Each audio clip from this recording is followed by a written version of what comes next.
Assalamualaikum anak-anak kelas 5A dan kelas 5B. Pada hari ini kita akan belajar materi tentang macam-macam kelainan pada organ gerak pasif atau tulang. Anak-anak, berbagai posisi tubuh yang tidak tepat dapat mengakibatkan otot-otot tertentu bekerja secara berlebih.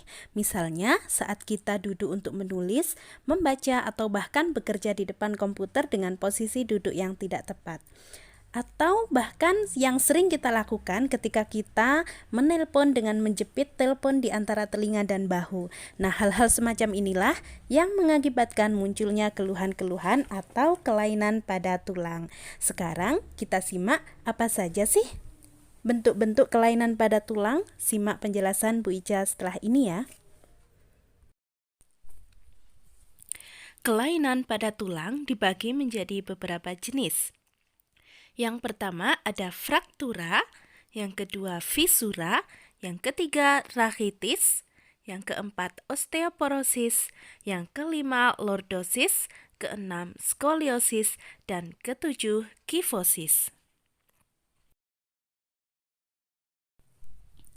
Kelainan tulang yang pertama ada fraktura atau biasa kita kenal dengan sebutan patah tulang. Nah, patah tulang ini ada dua jenis. Yang pertama ada fraktura tertutup dan kedua ada fraktura terbuka. Anak-anak bisa lihat pada gambar fraktura tertutup.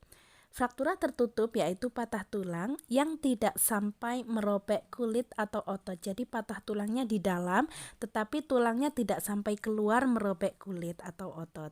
Dan kedua, ada fraktura terbuka. Anak-anak bisa lihat pada gambar, tulangnya patah kemudian sampai merobek atau menembus kulit atau otot. Nah, ini disebut dengan fraktura terbuka.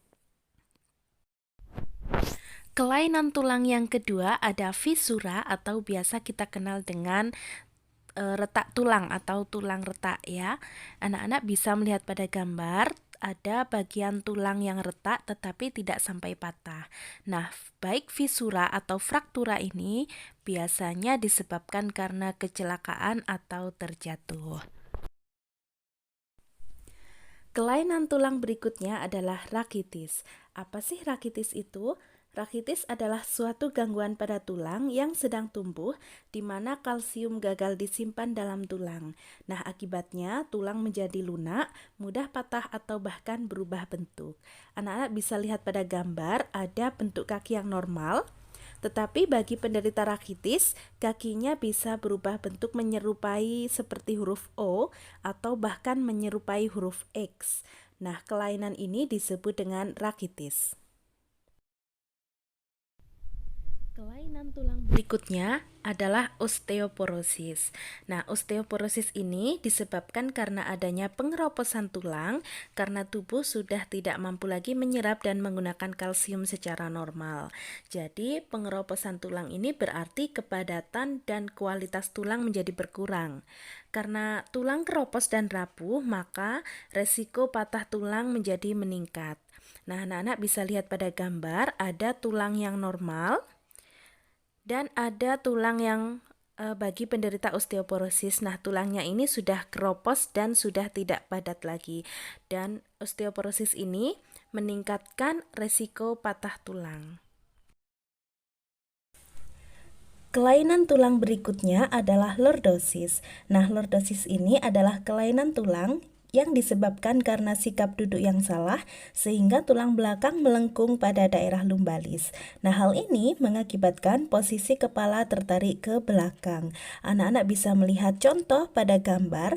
Nah, kebiasaan duduk seperti itu dengan posisi tulang belakang yang melengkung dan kepala sedikit tertarik ke belakang akan mengakibatkan kelainan tulang yaitu lordosis. Selanjutnya adalah kelainan tulang yang biasa kita sebut dengan skoliosis. Nah, skoliosis ini adalah kelainan tulang karena sikap duduk yang salah sehingga tulang belakang melengkung ke arah samping. Hal ini akan mengakibatkan badan bengkok membentuk huruf S. Nah, perhatikan pada contoh. Nah, kebiasaan duduk seperti itu ya, melengkung ke arah samping bisa mengakibatkan kelainan tulang yang berupa skoliosis.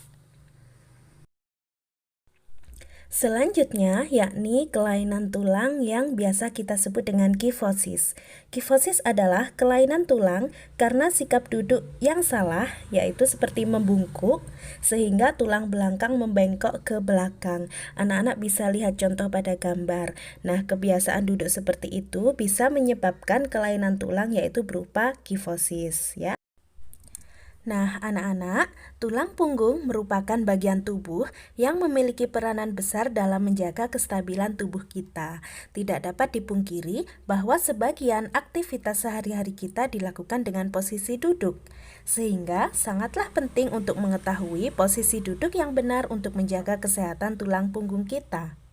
Lalu, bagaimanakah posisi duduk yang benar untuk mencegah terjadinya nyeri dan pegal pada punggung, bahu, dan leher, serta untuk menghindari kelainan-kelainan pada tulang?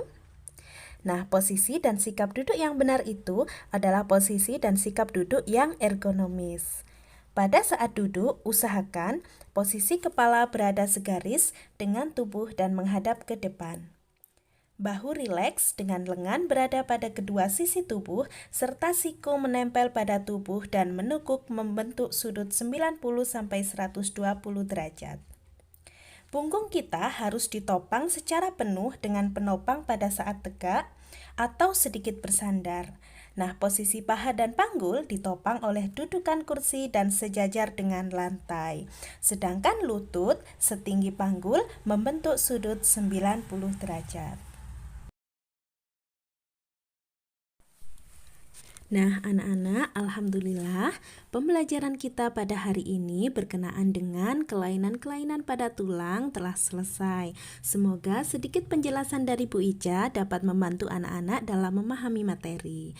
Perlu diingat bahwa setiap gerakan dalam setiap kegiatan yang kita lakukan harus kita lakukan dengan benar, agar tidak terjadi gangguan atau kelainan pada organ gerak kita. Jangan melakukan kegiatan-kegiatan yang terlalu membebani kerja organ gerak tubuh kita.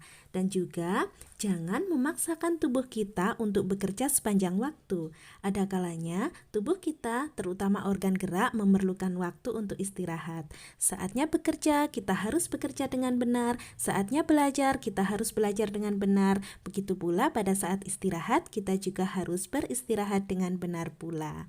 Sampai jumpa pada pembelajaran selanjutnya. Tetap semangat dan ceria serta jaga kesehatan. Bu Ica akhiri. Wassalamualaikum warahmatullahi wabarakatuh.